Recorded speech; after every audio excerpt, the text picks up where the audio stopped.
Of course, before we get to the banquet, we have to close out the regular season and the postseason. There seems to be no more fitting way to determine a champion in the Class 3A North than to have Piedmont and Ohatchee battle it out in a huge rematch. The Calhoun County foes squared off back on October 14th at the Creek Bank.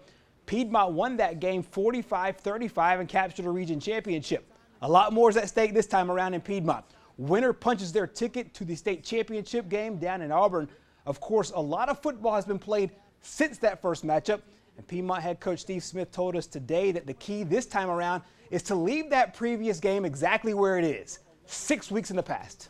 I think what you really have to focus on is you got two really good football teams that have played really well all year long. The first game was a classic battle down at their place, a great environment, great crowd, could have went either way. But at the end of the day, you know, all those previous 13 games that we've played really have nothing to do with Friday night, and that's what I try to tell our kids each week. You know, they've won their games by big margins. We've won our games, most of them by large margins, but all those games and the way that they happen, none of that carries over. Now, for all the teams playing this week, the schedule becomes somewhat of a balancing act. Coaches need to manage some players who have no classes, the Thanksgiving holiday, at the same time trying to prepare for the biggest game of the season.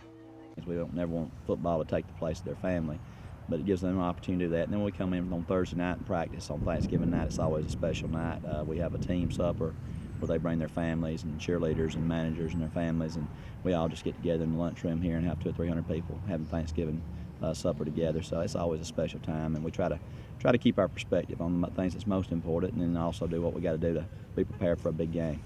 They will get prepared for that big game, and the big game will get underway 7 o'clock Friday night in Piedmont. Should be a fantastic atmosphere for a high school football game in the 3A North semifinal.